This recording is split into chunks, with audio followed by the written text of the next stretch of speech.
አካባቢ እኮ ሴት ልጅ ከነክብሯ ነው የምትዳረው። እና ወይኔ አምላኬ፣ ምንድን ነው የሚሻለኝ? የናኦሚ እናት ስለ ሰርጉ ልታወራኝ ነው የሚሆነው። ሰርጉ ካለፈ ደግሞ ውለሽ ትለኛለች።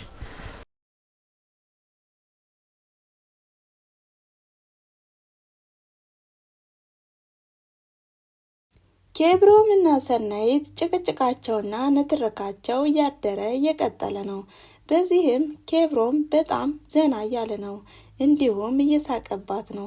ሰናይት ግን በጣም እየተናደደች ነው። ታዲያ በእውነታው ዓለም የምናየውና የምንመለከተውም በሰናይትና በኬብሮም እያየነውም ነው። ለዚህም ደግሞ መጀመሪያ ላይ በፍቅር ዓለም ሳይሆኑም ወይም ሳይጀምሩት መጀመሪያ በጭቅጭቅና በንትርክ ይጀምሩታል። ከዛም ወደ ፍቅር ይገባሉ። ይሄ ጭቅጭቃቸውና ንትርካቸውም ጥሩ ትዝታ ይሆንላቸዋል ማለት ነው። እናም ኬብሮምና ሰናይትም ወደፊትም እንደሚገናኙ ተስፋ አደርጋለሁ፣ ወይም እንደሚጣመሩ ማለት ነው። ሰላም ጤና ይስጥልን ውድና የተከበራችሁ የአስማረች ዩቲዩብ ተከታታዮች በያላችሁበት የዓለም ዳርቻ ሰላማችሁ ብዝት ትርፍ ይበልላችሁ እያልኩኝ ዛሬም በአዲስ ቪዲዮ መጥቻለሁ ማለት ነው። ይህም በጽናት ድራማ በክፍል 63 እንግዲህ እንዳያችሁትና እንደተመለከታችሁትም ኬብሮም ወደ ሰናይት ቤት በማቅናትም የደበቀችበትን ወረቀት ስጭኝ እያላትም ነው። ሰናይት ደግሞ 40 ደቂቃ ለምነኝና እሰጣለሁ እያለችም ስታፌዝበት፣ ኬብሮም ግን እኔ እንደዚህ አይነት ቀልድ አይመቸኝም፣ በጊዜ አትቀልጅ፣ አንቺ ግን ጊዜሽን መጫወቻ ነው የምታደርጊው ሲላትም፣ እሷም ደግሞ ኧረ እባክህ አትፈላሰፍብኝ ስትልም ባልሰጥስ ምን ታደርጋለህ በማለት ስትመልስለትም፣ እሱም እንግዲህ እንደ ጠንካራ ወይም እንደ ኃይለኛ ሰው አክት ሲያደርግባት እሷም ደንግጣ ወረቀቱን ትሰጠዋለች ማለት ነው። ታዲያ ኬብሮም በጣም እየሳቅና እየተዝናና ነበር የሚመለከታትና የሚስቅባት። በዚህም ሰናይት በጣም ተናዳለች። በመቀጠልም እንደ ዋዛ ጓደኝነታቸው ጠንከር እያለ የመጣው የቅዱስና የኪራ ጓደኝነት አሁን ላይ በጣም ደስ የሚልና ሲከፋቸው የሚወያዩ ሆነዋል ማለት ነው። ኪራም ለቅዱስ፣ ቅዱስም ለኪራ አሁን አብሮነታቸውም እያሳዩን ነው ማለት ነው። ታዲያ ቅዱስም ኪራን እየወቀሰው ነው። አማት ግን ስታገኝ ጊዜ እረሳኸኝ እያለ የቀለደበት ነው። ኪራም እንደዛ ብለህ ነው? እንደዛ እንኳን አይደለም በማለት ይመልስለታል። በመቀጠልም እምሩና ሰናይት ተገናኝተውም እያወሩ ነው። በዚህም የኬብሮምን አቃጠልኩት እያለችም እንዳፌዘችበትና ዶክሜንቱን ደብቃም እንዳደከመችው ለእምሩ ትናገራለች። እናም ለምንድን ነው ትዕግስተኛ ሰው እኮ እንደዚህ አይደረግም ስትላትም፣ አይ እኔማ እንደውም እንደሰራልኝ ሰራውለት እያለች እያወራች ነው። ሰናይትና እምሩ ደስ የሚል ጨዋታንም ይዘዋል። እንዲሁም ትዳርንም ስለምትፈራ ትዳር እንደዚህ ነው በቃ እናንተ እኮ ከቤታችሁ አትወጡም፣ እረ ትዳር ማለት እስር ቤት ነው እያለችም እምሩን ትነግራታለች። እምሩን በተቃራኒው ትዳር ማለት ጥሩ ነው፣ አንቺ ደግሞ እንደዚህ ነው የምትቆጥረው፣ ለምንድን ነው ያለቻት ነው። የጽናት አባት ወደ ቤታቸው ተመልሰዋል። ታዲያ ለምንድን ነው እንደዚህ ችኩልኩል ብለው የተመለሱት እያሉ ቤተሰቡ እያሰቡና እየተጨነቁ ነው። ነገር ግን ቅዱስ አባን የተረዳቸው ይመስላል።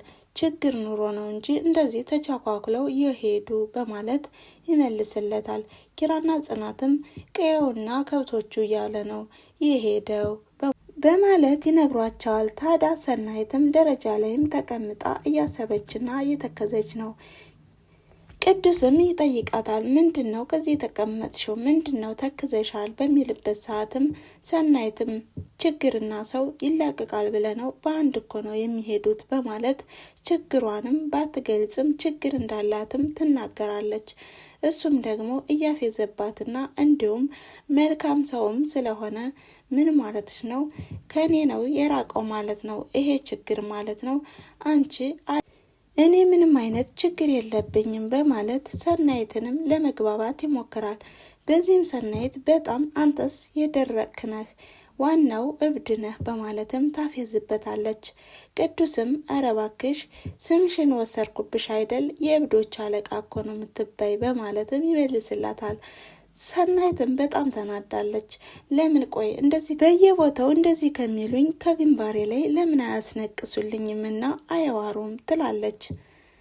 ቅዱስም በይ ራስሽን ችግረኛ አታድርጊ፣ ዘና በይ ፈታ በይ በማለት ጥሏት ይሄዳል ማለት ነው። እናም ሰናይትም ከቤት ሶፋ ላይም ተኝታ ኬብሮም ያገኛታል። አይኮ ሰረቴ ከዚህ ደግሞ ተኝተሻል በማለትም ይቀሰቅሳታል። ሰናይት እንዴት ብለሽ ነው የተኛሽ ሲላትም ሰናይት ግን ከቤቴ ነው መስሏት ምንድን ነው እንዴት ገባህ በምን ቁልፍ ትለዋለች። ቁልፍ እኮ ይዣለሁ ሲልም እሷም ግን እየተናደደችና እየተበሳጨች ነበር የምትመልስለት። ቆይ አንተ ልትዘርፈኝ ነው እንዴ ምን ሆነ ነው በማለት እየተናደደች ስትናገርም ኬብሮምም አረ ቀስ በይ የነኪራ ቤት እኮ ነው ሲላትም እሷ ግን በእንቅልፍ ስመመን ስለሆነችም ከራሷም ስትመለስ ጣራውን በመመልከትም እንዴ ከነኪራ ቤት ነኝ እንዴ በማለትም አሁንም የተለመደ ጭቅጭቃቸውን ጀምረዋል። ምንድን ነው እንደ ክፉ ባል ተጨቃጨከኝ ትለዋለች። እሱም ደግሞ ምንድን ነው እኔ ባለመሆን ያንሰኛል እንዴ እያሉ ባሉበት ሰዓትም ኪራና ጽናትም ይመጣሉ። እናም ስለ ትዳርና ስለ ባል ሲያወሩም እንዴ ከትዳር ማል ነው መሰል የገባ ነው ያወራችሁ መሰለን በማለት ሁላቸውም እየሳቁባቸውም ነበር። ሰናይትም ጥላቸው ትወጣለች ማለት ነው። እንዲሁም ኬብሮ ጽናትም ወዲያውኑ ነበር ኩሽናዬን እስኪ ልያት በማለት ወደ ኩሽና የሄደችው። ታዲያ ሰናይትም ሄዳለች። እንዴት መጣሽ ስትላትም ስራ ላግዝሽ ብዬ እኮ ነው ትላለች ሰናይት። ሰናይትም ቁጣና እንዲሁም ቀደም ስለ ትዳር ስታወራ ስለሰማቻት ጽናትም ታወራታለች፣ ትጠይቃታለች።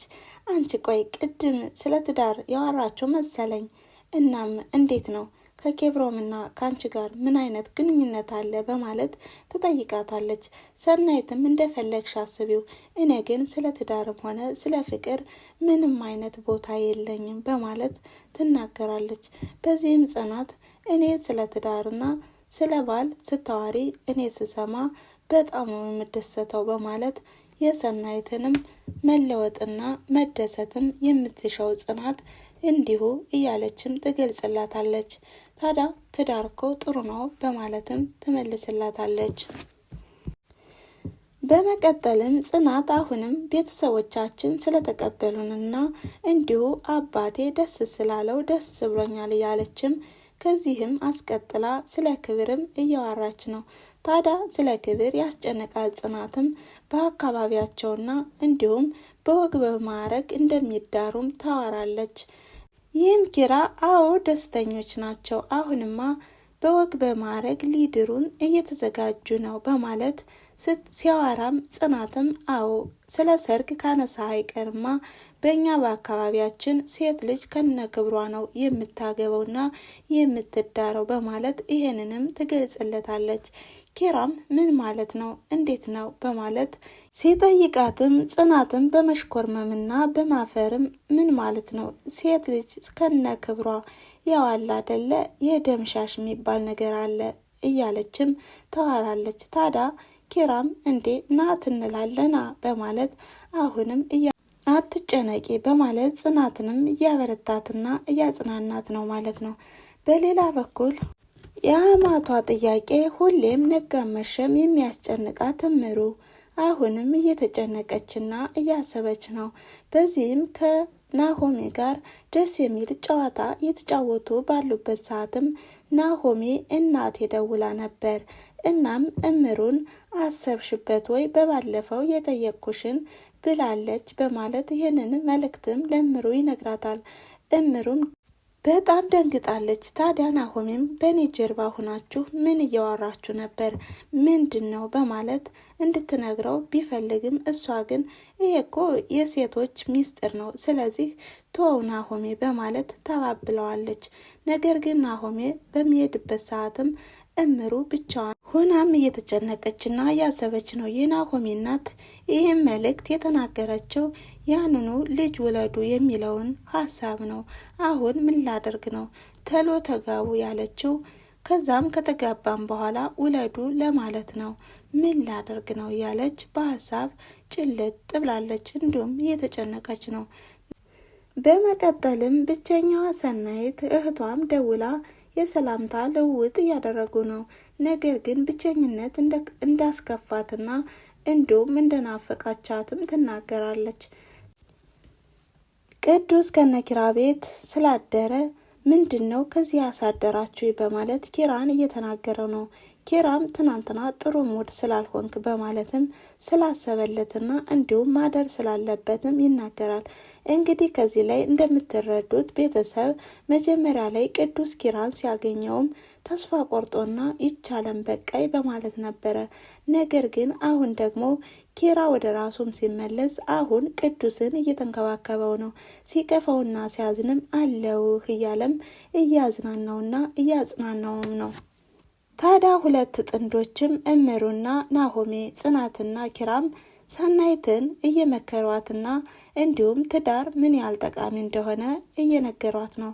ነገር ግን ሰናይት ከእህቷ ካሳለፈችው ስቃይና መከራ አንጻር ማለት ነው እሷም በጣም እንዲሁ ወደ ትዳር ዓለም እንዳትገባ የሚያደርጋት ነገርም ወደ ኋላ እያደረጋት ነው። እኔ እህቴ ያለፈችበትን ስቃይና መከራ እንዳልፍበትና እንዳገኘው ትመክሩኛላችሁ በማለትም እየተናደደችና እየተበሳጨች ነበር። በዚህ መሀል ግን ቅዱስ ይቀላቀላቸዋል። ቆይ እንደዚህ የምታስጨንቋት ባልፈልጋችሁላታል እንዴ በማለትም ዘና ፈታ እያደረጋቸው ነው። ነገር ግን ሰናይትም አሁንም ምክር አልቀበልም በማለት የራሳችሁ ጉዳይ በማለትም ወደ ደረጃም ትሄዳለች። እናም ቅዱስም ይከተላትና እኔ ከአንቺ ወገን ነኝ በማለትም ይስተዋወቃሉ። እናም አንተም የገባህ ነህ ትለዋለች። ስለዚህ ስለ ፍቅር ይላሉ እነሱ በማለትም ብዙ ነገር ለማግባባትም እየሞከረ ነው። ነገር ግን ቅዱስ አሁን ኪራን እንዳገዘውም ሰናይትን ለማገዝ እየሞከረ ነው። ሰናይትም ምን እያልክ ነው ትላለች። ስለ ፍቅር ሲነሳባት እንደዛ የሚያንገሸግሻት ሰናይት ከቅዱስ መሀል ግን ብዙ ነገር ትላለች። ቅዱስ ተቃራኒ ነገር ሲያወራላት፣ እሷ ግን ስለ ፍቅር ኃያልነት እንዲሁም ፍቅርን ትርጉም አልባ የሚያደርጉት የባል ዘመዶች ናቸው በማለትም በምሳሌ ትነግረዋለች። ቅዱስም ምንድን ነው ወንድ ልጅ ከወለድሽ እኮ የባል ዘመዶች ትሆኛለሽ፣ ስለዚህ እንደዚህ አትበይ እያለም በፈሊጥም ይነግራታል። ታዲያ በዚህም በጣም ግራ ገብቷታል ሰናይትም ቅዱስ በሄደበት ሰዓትም ምን አይነት ደረቅ ነው ባካችሁ መልስ እኳ ሳጣኝ እያለች ከራሷ ጋርም ታወራለች። ታዲያ ወደ አሁኑም ሄዳ ጽናትና ምሩን ምንድን ነው በራብ ልገሉኝ ነው እንዴ? አሁንማ ሳላስበው ዴት እየወሰድኩ ነው ልል ነው እያለችም ኪሎ እንደቀነሰችና ምግብ እንደሚያስፈልጋትም እየተናገረች ጽናትና እምሩን ሳቅ በሳቅ አድርጋቸዋለች። በሌላ በኩል ደግሞ የሰናይት መጨነቅና ማሰብ እንዲሁም ወደ ትዳር ዓለም ላለመግባቷ ምንድነው ምክንያቱ በማለትም ያስጨነቀው ቅዱስ ናሆሜንና ኪራንም ይጠይቃቸዋል። እሷ ሰናይት የምትባለው ልጅ ግን እንዴት ነው ምን ሆና ነው እንደዛ የምትሆነው በማለት እየጠየቃቸውም ነው። እናም የሰናይትን ታሪክና እንዲሁም እህቷ ያሳለፈችውንም ነገር እያዋሩት ነው። እናም የዛሬው ቪዲዮ ያቆመው ከዚህ ላይ ነበረ። በቀጣይ ቪዲዮ እስከምንገናኝ ድረስ መልካም ቆይታ። ላይክ፣ ሼር፣ ኮሜንት እያደረጋችሁ አበረታቱኝ። ቻው ቻው።